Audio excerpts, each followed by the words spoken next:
Welcome to Omnivore Presents SciDish, a podcast from the Institute of Food Technologists.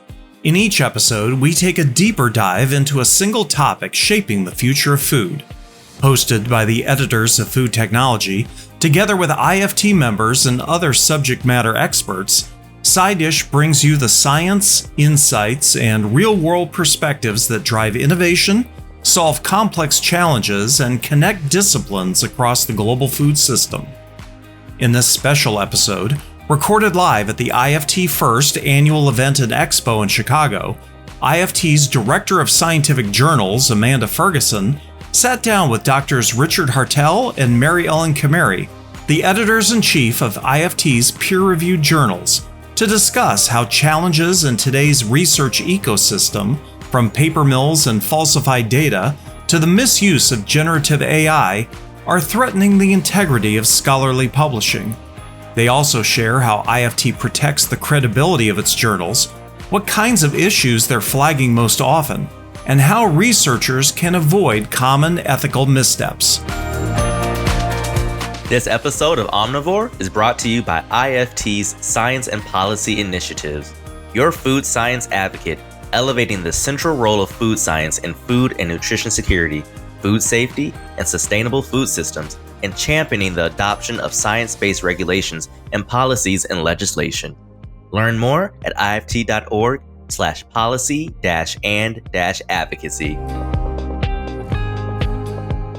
I'm Amanda Ferguson. I'm Director of Scientific Journals at IFT. I've been at IFT for almost 23 years now, working on our journals program.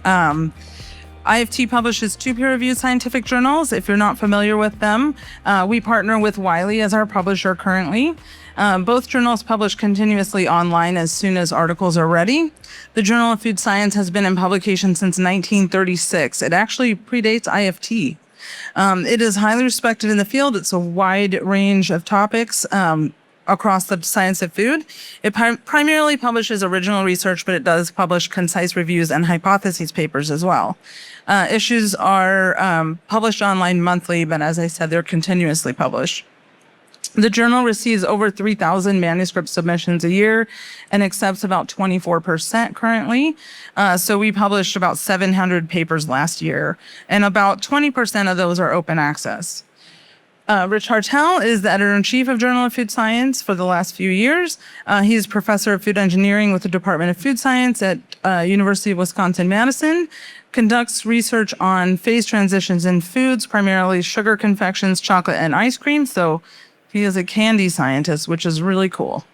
In his role as editor-in-chief, Dr. Hartel oversees an editorial board of 105 scientists worldwide, with combined expertise that cover all of the aspects of food science research that are in the scope of the journal.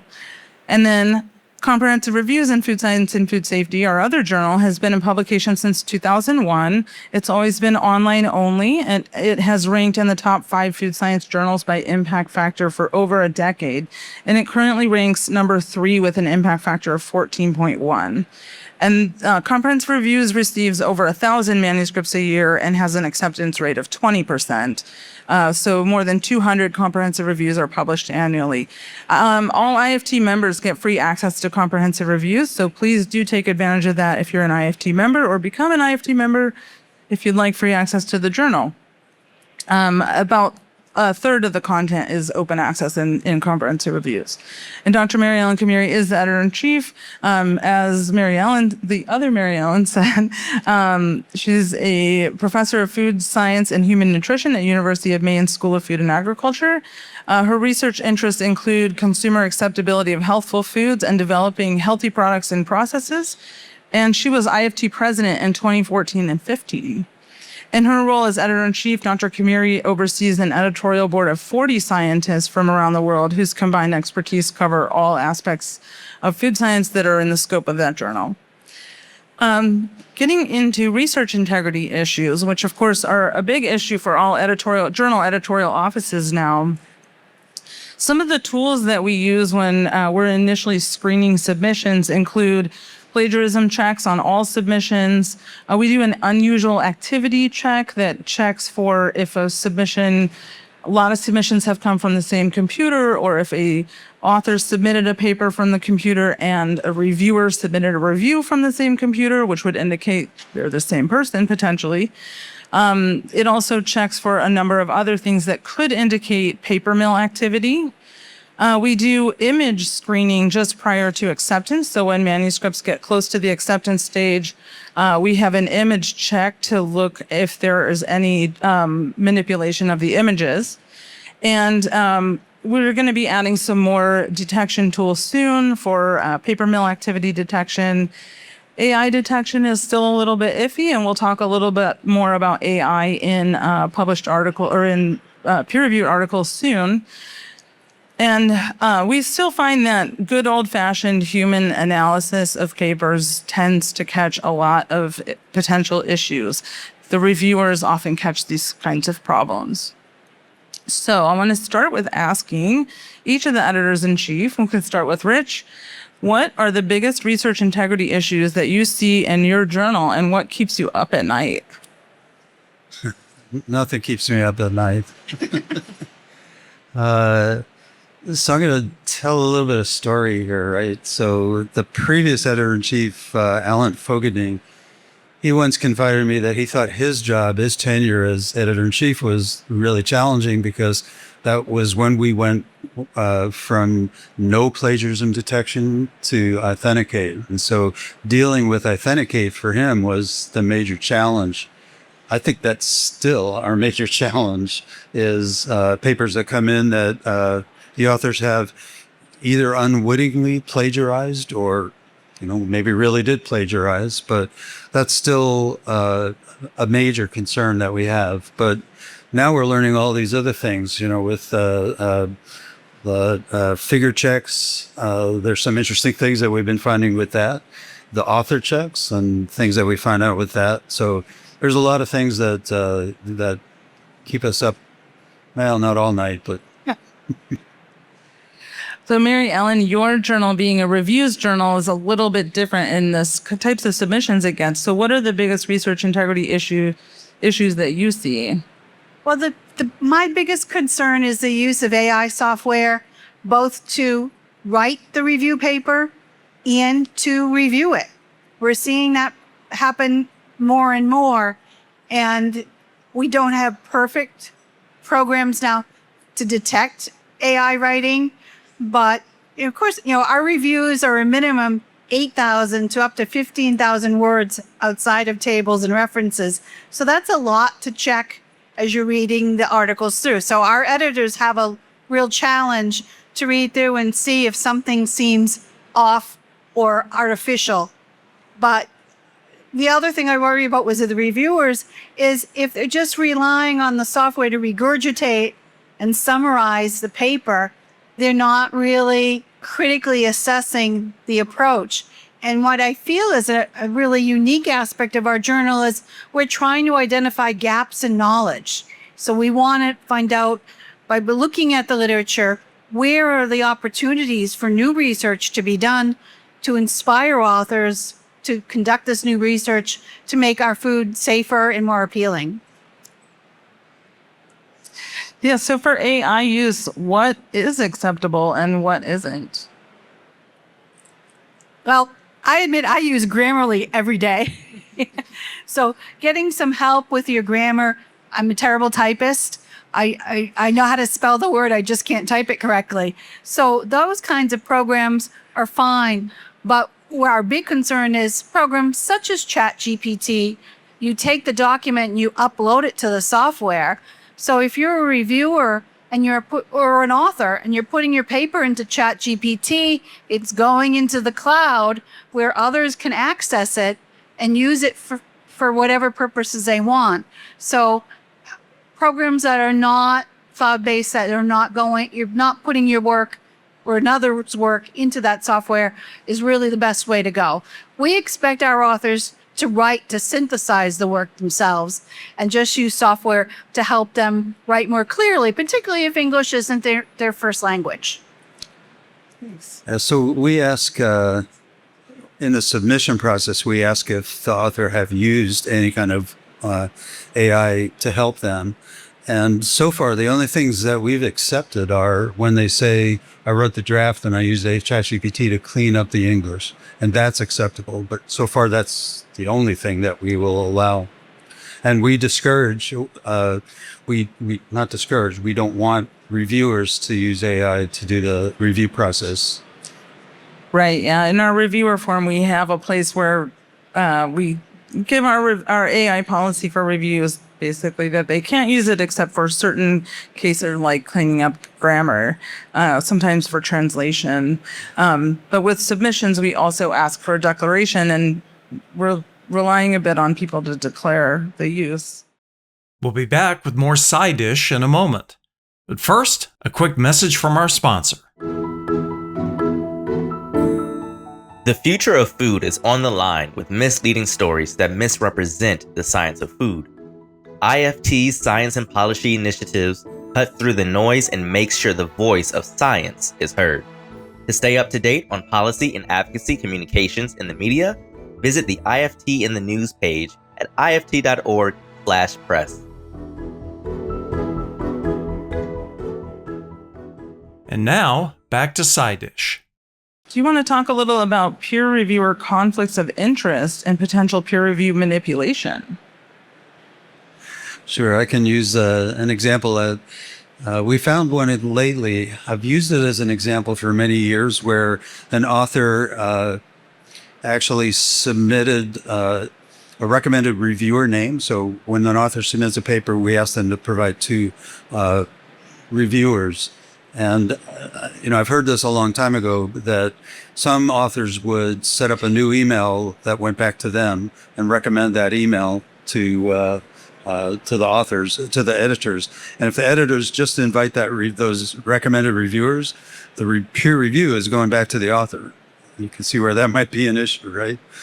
So we actually had a case of that. We think we had a case of that just recently. That was detected by the new software system that Wiley put in. So it's kind of an opening eyes that, that really does still happen. But there's a lot of pressure for people to publish, and, doing things like this, I don't know. It's also more difficult to know who is a conflict of interest when someone recommends a reviewer. So there are authors who are very honest and say, oh, Dr. So-and-so is an expert in this field. They'd be an excellent reviewer for my work. But other people, my favorite was a review that came in and the author recommended his PhD advisor and his best friend. And one of the perks of me being a former IFT president is I know a lot of people in food science. So I know a lot of those relationships. So I did not select any of those people and founded my own reviewers to handle the paper. But we do try to check for those kinds of conflicts of interest. And those individuals might have given a very fair review, but we don't want to tarnish the reputation of the journals or IFT by any kind of scandal with the review process. So what happens when you do find a reviewer that had a conflict of interest and did not declare it? They get a stern email from the editor-in-chief. And there was recently a case where we don't allow students to do reviews. They may do a mentored review with their professor, but we do not allow students to do reviews. And a student was recommended by an author, and it turned out that student had co-authored a paper with that person. And it came to light. And so I wrote and said, you can't, you shouldn't have done it. You should have declared the conflict of interest. And then when the author got that person's account got flagged as someone who's caused a problem by recommending someone who has a conflict of interest. So we do have our own little system letting people know this one plagiarized, this one recommended an inappropriate reviewer, so that we know if they submit another paper, there might be an issue, or if we're asking them to review that we know that could be a problem. Yeah, conflicts of interest come in a bunch of ways, but for sure we steer clear of sending a paper back to the same institution. So even if it's a different department, that's still frowned on. So that's one thing. And then anybody that has some sort of relationship with the authors that published with them, grandparent or something like that. Those are also, not allowed as reviewers, conflict of interest. But as you can imagine, that's difficult to check for people who have lots of publications. So we look at ORCID, we look at Google Scholar, and try to see patterns, but we can't rule them out completely. But I think some of these new detection systems will pick those things out because they can look more broadly than we can. Yeah, sure. Detecting same university and those kinds of things, and maybe past author history. We do try to do a lot of education of authors and reviewers and warn them, because sometimes, especially new authors, people who haven't published a lot, people in certain countries maybe haven't had that level of education about about research integrity. We try to provide education and resources for them, and give them that warning, and then maybe give them another chance. So what happens though if you have a continual problem with an author? We do on occasion ban authors. And sometimes it's one person who's responsible for the problem and the other co-authors are basically innocent. But we acknowledge that when a paper is submitted, all authors are responsible. So whether it's plagiarism or some other kind of research misconduct, all authors have on their record that there was a problem. And if it's repeated, then we don't accept manuscripts from that author again. All right, we for might a ban period of a year. or a couple of years, yeah. So we can ban authors just for repeated offenses. Mm-hmm. And this is mostly talking about papers that are caught in the peer review process. But what happens when you catch it after publication? Yeah, we're doing one of those now. And it's so if a paper's been published, so what happened was a paper got published and then somebody picked up a duplicate image between what was published in ours and another journal. And they were different studies, but the authors used the same figure. And so we're trying to sort that deal out now because clearly that's improper. And ultimately, it looks like we're going to be retracting the paper in our journal because you can't do that. Yeah, we do have some investigation help from our publisher, and we try to do some investigation, but oftentimes it's challenging to get responses from authors in these situations. So how should authors avoid running into problems in their research and writing? We publish, I think, fairly clear guidelines for authors on our website, and we encourage authors to really go through those as they're preparing the manuscripts to understand. But I'm actually in the process of developing some webinars for authors that we'll release probably on social media to help people avoid these problems and also be more successful. And you only have a 20% success rate, so we'd like to make that a little bit better for comprehensive reviews. But education's part of it. I happen to teach a responsible conduct of research course at my university, so my students get a lot of that, but I know not every institution has those courses or requires graduate students to take them. Mitch, any advice? So traditionally, we learn how to do things by mimicking our major professors.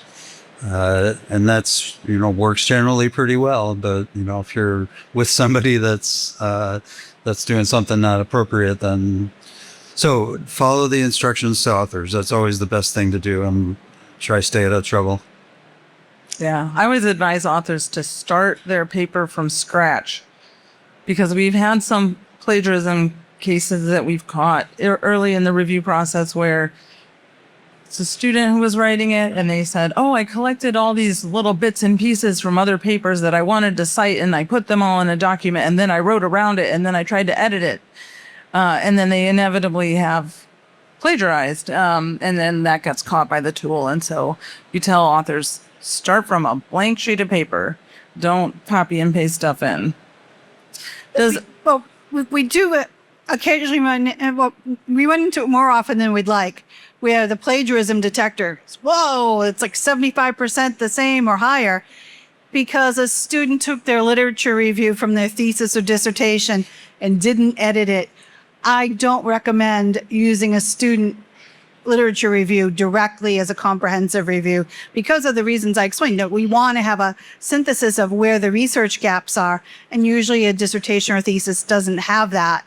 But we'll go back and check, because our plagiarism checker will tell us it was this dissertation, and we'll go and, okay, we'll allow that, but tell them that it might be helpful in the future to write, more original work rather than just copying from what they had already done, because the thesis was published. And just to build on that, in research papers, many of us publish works with certain methods, and then the next paper comes out and we're using the same methods, but we have to find different ways to say it. So I've had a paper rejected because the student used basically the same description of the methods from a previous paper, and the journal said, "Oh, that's plagiarism. Sorry, you're out of here." So finding different ways to say the same thing can be, we tend to be a little bit more relaxed about it. And, if it's materials and methods, there's only so many ways you can say, this is how I run the GC. So we're a little bit more lenient about it. I think we are pretty short on time, but did anyone have any questions?